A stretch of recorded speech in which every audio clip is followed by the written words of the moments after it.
Северной Осетии подвели итоги года в сфере образования. С докладом перед коллегией выступил министр образования и науки республики Алан Угоев.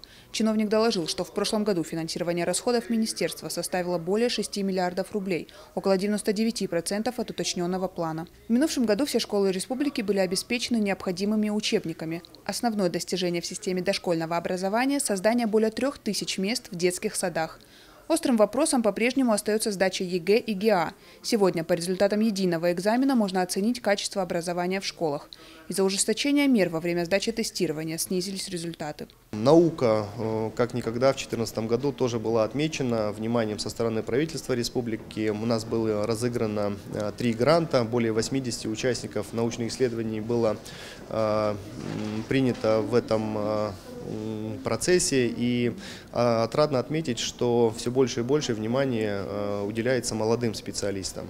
Поэтому в целом очень много можно говорить о том, какие результаты у нас есть, но при этом у нас остается очень много проблем и узких мест, с которыми нам необходимо будет вместе консолидированно работать. Главной претензией к системе образования Алан Угоев обозначил высокий процент нетрудоустроенных выпускников. Министр отметил, что необходимо формировать мотивы для выбора профессий. В этом обязаны помочь высшие и средние учебные заведения. Развитие профессионального образования – еще один приоритет в работе министерства. В конце апреля текущего года в республике состоится полуфинал российского чемпионата профессионального мастерства World Skills Russia.